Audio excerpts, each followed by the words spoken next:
This isn't something that's far away. I was just in the news not too long ago. They got this guy in Morganton who had bought a 14-year-old, and she was his slave in every way, the cooking and the cleaning and the sex. And I mean, there it is, just right down the road. And you know, she might have ended up in the ER at some point. I fell down the stairs. Or, you know, she might have ended up in the clinic, the free clinic. Can I get birth control? Or, you know, there are so many reasons to come into a medical center, especially the free ones, or places like Planned Parenthood where they can get help without people seeing them. The ER is obviously a huge one because you take them in, you patch them up, you get them out. You know, nobody's going to ask too many questions. Well, you know, we need to start asking some questions. And if you know, again, if you see something, you can always call the hotline and just, they're fantastic. You can even call them, I've called them just to ask questions before. So don't feel hesitant like it has to be like a 911 situation. You can call and be like, I saw something and I'm curious, you know, what should I say in this setting, or what should I do in this setting? How should I handle this? But when I was studying about trafficking, you know, the more I trained on it, the more I kept thinking, if we're going to stop this, it has to be more than just responding to the victims who are already victims, because they'll just keep getting more victims. They're easy to find. They're easy to get. Why are they easy to find and easy to get? Why are we so vulnerable? What's going on? And the more I studied, the younger it got. And they say, you know, the average age for a girl to get trafficked for sex in America is 12 to 14 now. So when I thought of training my daughter on what to be careful about, I was thinking 16, maybe 15. I wasn't thinking 11. And that's one of the reasons they're vulnerable, because they don't know. They don't know what's happening to them. They don't know what's going on. The average age for a boy is actually 11 to 13. It's even younger.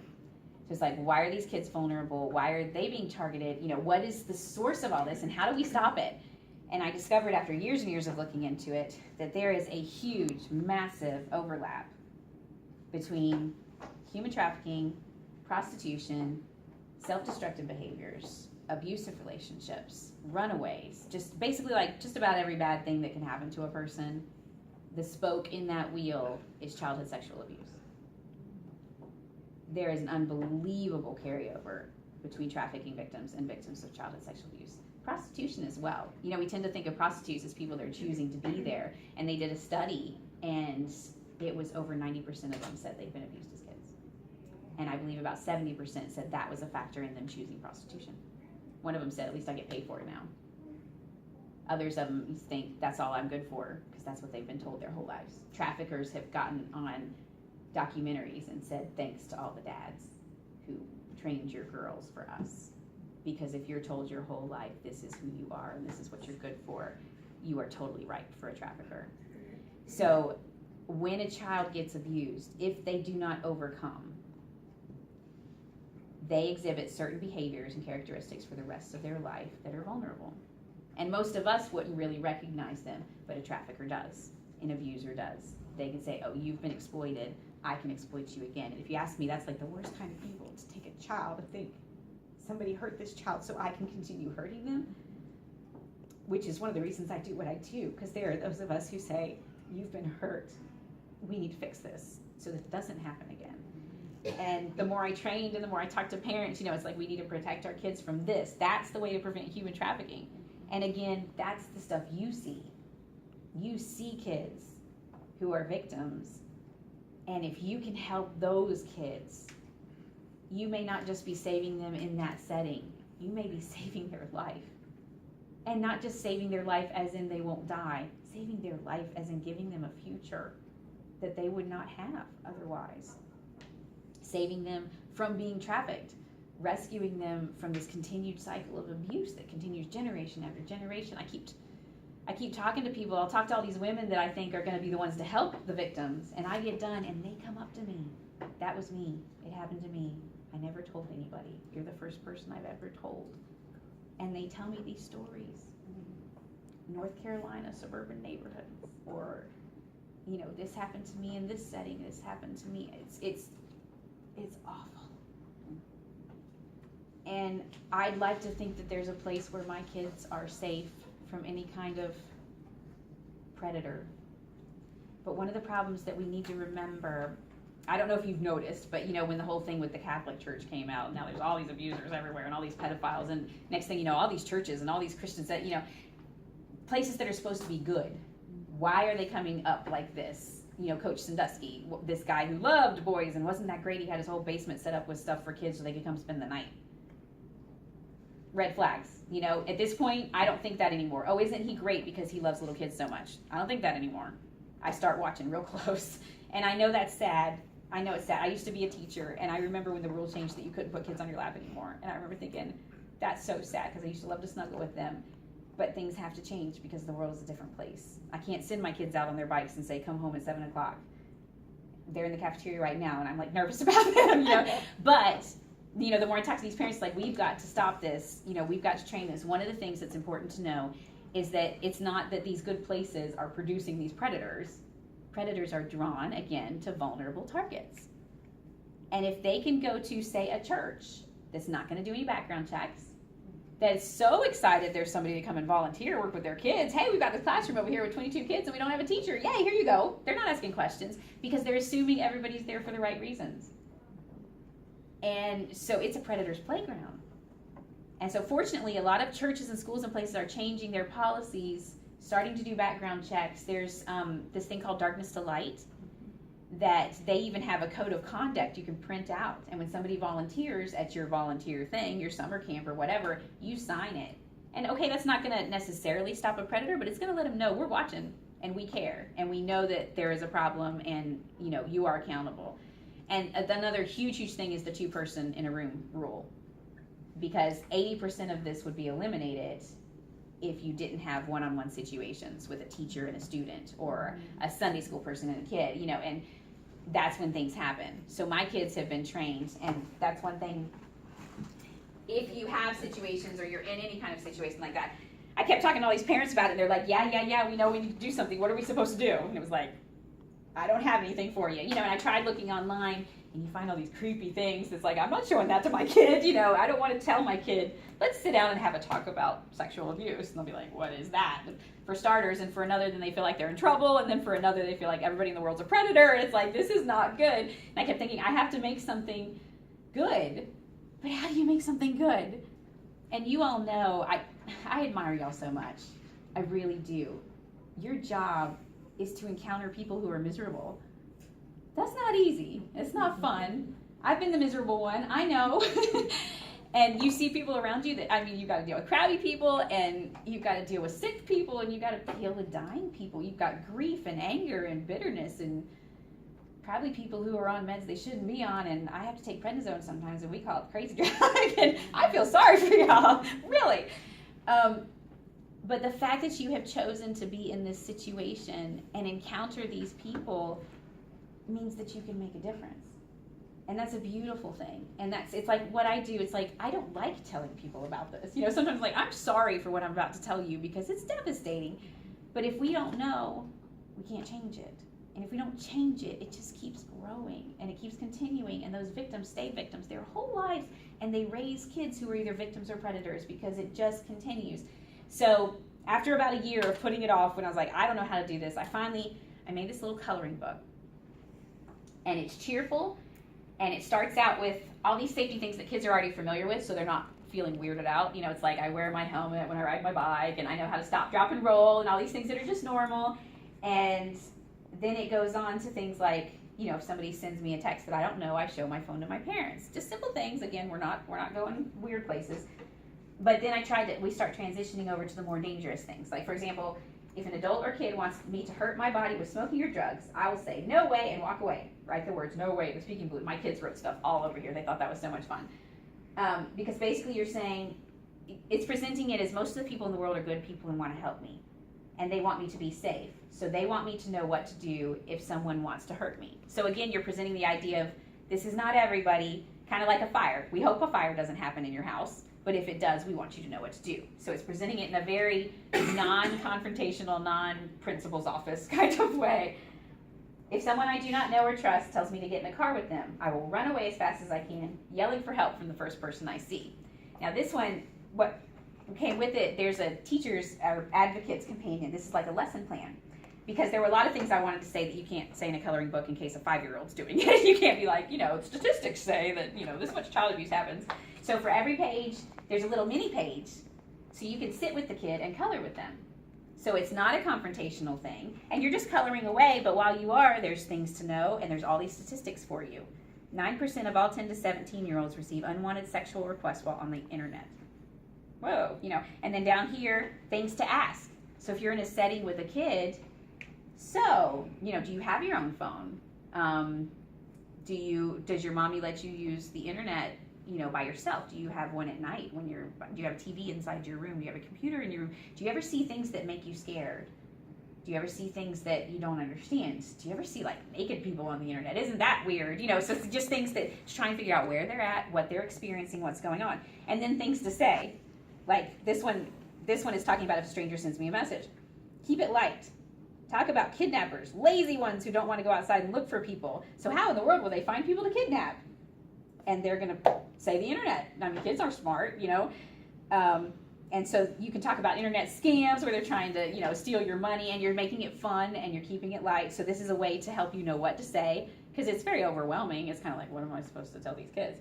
And then there's a practice, which is usually either a role playing or some kind of game that you can play that reinforces the concepts. And then often resources, like this one gives you, who to call, or here's if there is a text, what to do. With the car one, we learned about a family password.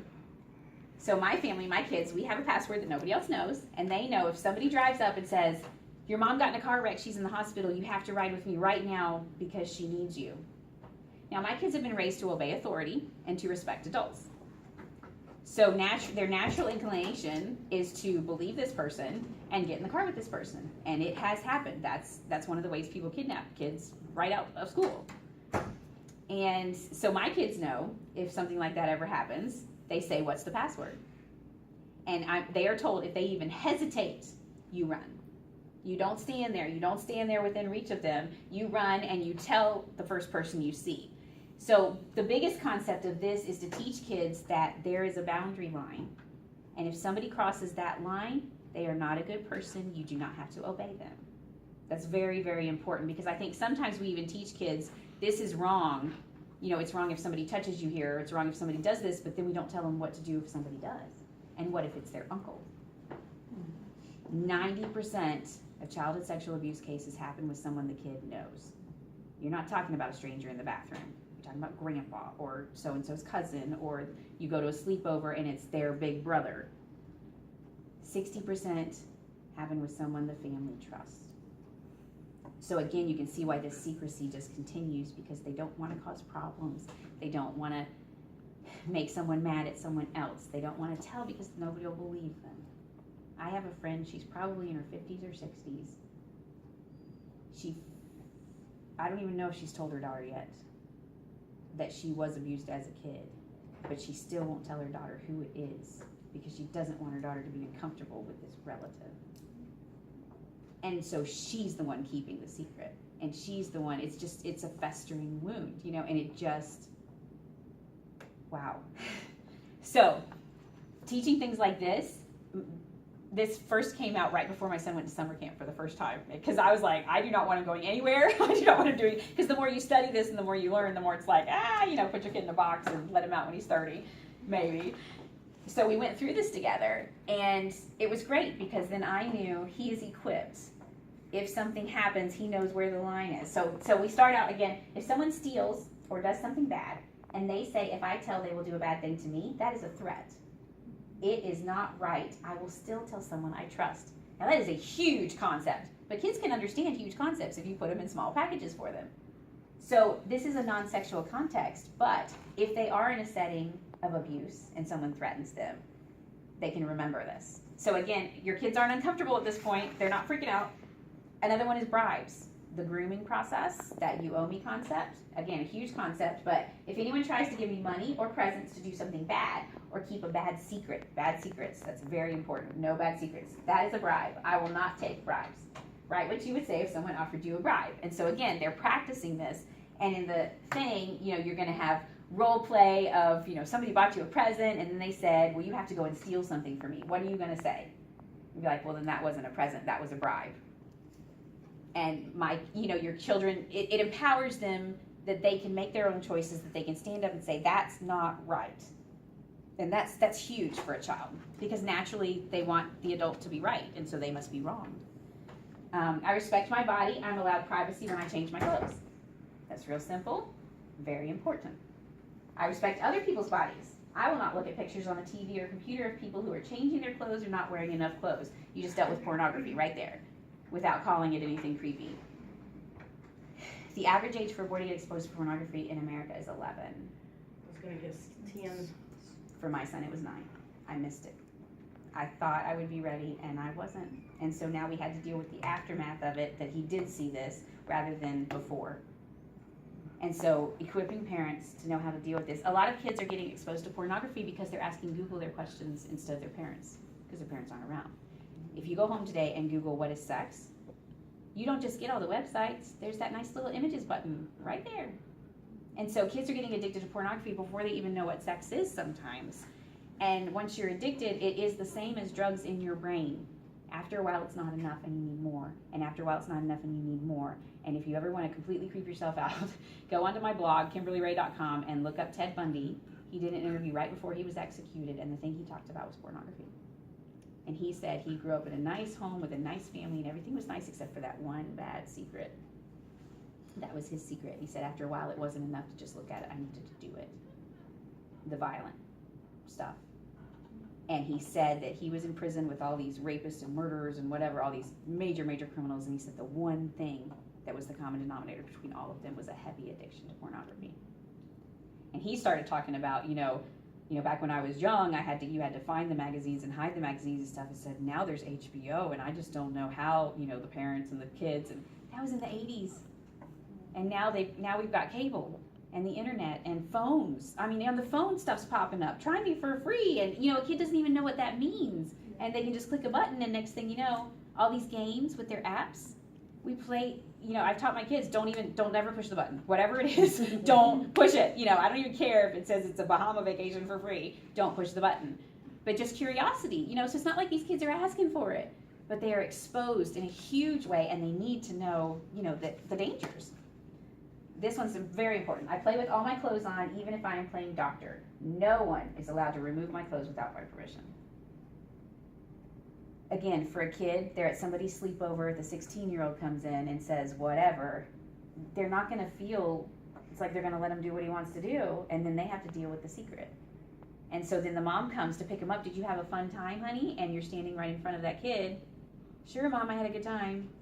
And then you get home, what are you going to say? What are you going to do? They're not going to say anything.